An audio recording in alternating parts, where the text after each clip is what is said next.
It's time for our Sunrise Smart Start. One police officer hospitalized with a broken leg this morning. Others stung by bees as part of a foot chase in Rochester. Investigators say it all started when officers attempted to stop a car on 5th Street for traffic violations. Police say the suspect fled on foot near Ackerman Street in Rochester. The officer who chased after that driver went over a fence, injuring his leg. We're told none of the officers were seriously injured. Happening today, Joseph Boykins, the man convicted in the murder of Michael Earlsey in 2018, is due to be sentenced. In May, Boykins was found guilty of murder and assault in the second degree. In July of 2018, he opened fire on his ex-girlfriend and Earlsey. The woman was shot twice, Earlsey 8 times. He later died at the hospital. Boykins' sentencing is coming up at 2 o'clock this afternoon. Well, the Senate is currently discussing the bipartisan $1.2 trillion infrastructure bill, with some Republican senators already concerned about future legislation. Joined again this morning by Washington correspondent Jesse Tenor. Jesse, good morning. So when can we expect a vote on this bill?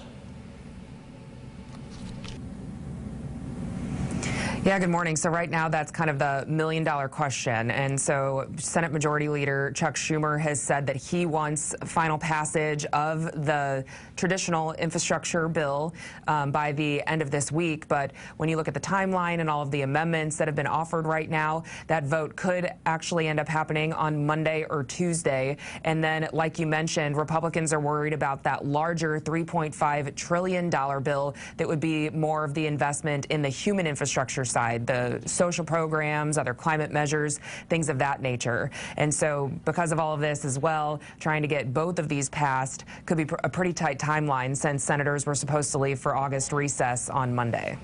And Jesse, what is the president saying about the bipartisan agreement?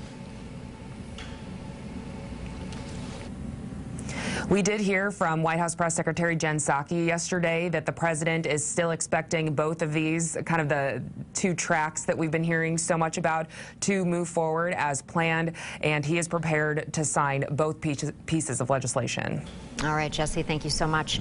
Senate Majority Leader Chuck Schumer wants to pass both the infrastructure legislation and a budget resolution that sets the stage for a Democratic spending plan before the chamber leaves for its August recess. In other news this morning, 10 people are dead after a van carrying 30 migrants from the U.S. southern border crashed in Texas.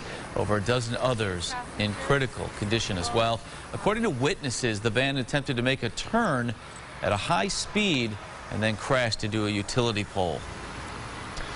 A large portion of a California town destroyed as wildfires continue to damage the area. Take a look at this. The historic Old Town area of Greenville has been destroyed, leaving nothing but rubble behind. The flames took about 3 hours to burn through the town. When you think about it, James, we've been talking about these fires for weeks. Of course, you know, the smoke coming into our atmosphere here in the Rochester area. But it's been a long summer out west, that's for sure. Yeah, a long and tough summer. You think about how cool and wet we were. It was just the exact opposite out west. They were dry and hot and windy in perfect conditions, unfortunately, for wildfires. They dealt with that, and we still have a bit of a haze overhead. Look north. If you're on Lake Ontario, you see it. You know what I'm talking about there. I've got it live sky eye view there. Temperature-wise, we're hanging out in the 50s. Some spots, pockets of low 50s here. 53 Walworth, Honey Falls, 54 Livonia. You're at 53 degrees. We warm up nicely for getting out to the playground. Lower 80s, mostly sunny. A picture-perfect Thursday for you. We'll take a look at the weekend at the end of the show. Mark Leo. James, thank you. Time for another look at the roads as well with our sunrise traffic now. And good news, light volume over the Douglas-Anthony Bridge at this hour. You see cars flowing well in both directions. 390, 490, and 590, all up to speed. Well, according to the Associated Press, at least 86 of the 150 Assembly members say they are in favor of impeaching Governor Cuomo. Juliana Bruno from our sister station in Albany outside the Executive Mansion this morning with what we can expect coming up today. we're keeping our eyes and ears close to the ground here in Albany, awaiting any sort of movement from the governor's administration. Lawmakers do not believe that will be resignation, despite a tidal wave of calls for Governor Cuomo to step down. We're also looking ahead to Monday, 9:30 a.m. The Assembly Judiciary Committee is set to meet to discuss the findings of the AG report. But for now, all is quiet here at the Executive Mansion. Reporting in Albany, I'm Juliana Bruno. 4 district attorneys in New York launching criminal probes against the governor already, urging other potential victims to come forward. For more on this story, head to rochesterfirst.com. And now to the latest on COVID-19. Monroe County now averaging 63 new cases of COVID each day over the last week. That is the highest that number's been since the end of May. The 7-day rolling average for testing positivity now up to 2.8%. Health officials warning this is, of course, the wrong direction. Now some businesses are changing protocols as a response. Erica DeCoste joining us live with more on this. Good morning, Erica.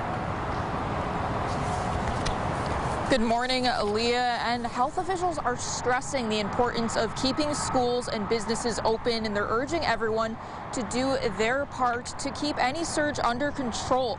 But before any warnings, some businesses have already taken actions that may be shocking for some. At places like Record Archive, customers here now have to show proof of vaccination to enter their backroom lounge. Co-owner Elena Alderman says this is their response to the variant on the rise. Health officials saying vaccinated people can spread it easily, and those unvaccinated are most at risk. She says this is their way of being proactive. We are going to be vigilant. You have to come in and either with your Excelsior pass or your card with your regular ID, which we proof anyone if you're going to be drinking at the bar. And then you'll get a hand stamp and you're free to be on your way. Our regular customers are very appreciative and very grateful. We've had a lot of positive response about this so far. There's always going to be haters out there. They're also back to enforcing masks here at Record Archive. Alderman says, again, it's their way of being proactive, but also being a role model for the rest of the community. In Rochester, Erica DeCoste, News 8. All right, Erica, thank you. Again, health officials urging the public to wear a mask in indoor settings at this time, even if you're vaccinated. Currently, 62% of the county population is vaccinated. Let's get a look at the GRE Morning Business Report now. According to the payroll processor ADP, private employers adding just 330,000 jobs in July. Economists have predicted nearly double that number. Of the gains, leisure and hospitality saw the biggest growth. American families are in more debt now than ever before. According to the Federal Reserve Bank of New York, Americans held nearly $15 trillion of debt at the end of June. Mortgages are the biggest chunk. Car loans also on the rise. The New York Fed says families are putting more on their credit cards, but debt is still lower than before the pandemic.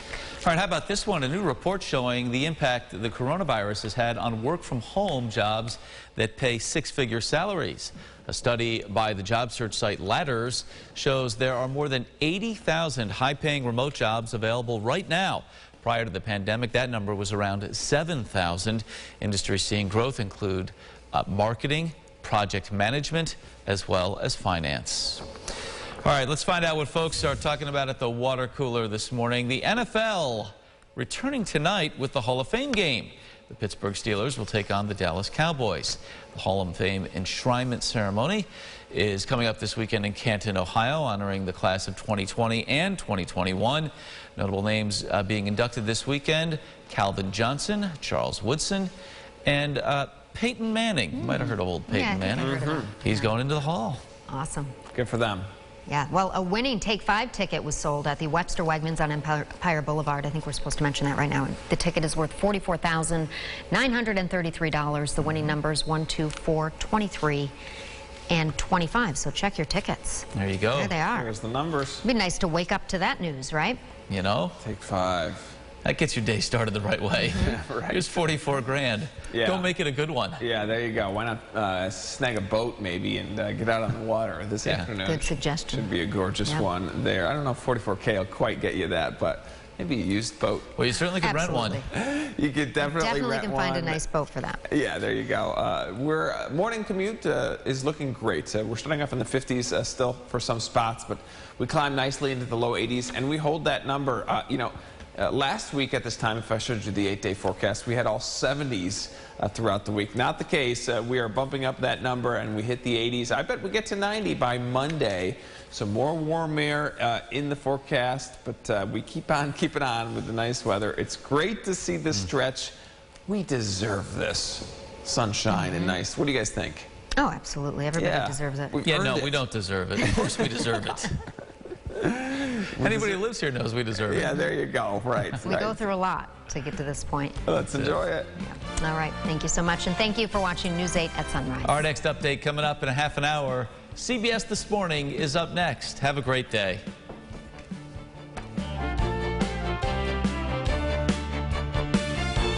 Follow News 8 wherever you are on RochesterFirst.com, Facebook, Twitter, and on our app for news and weather.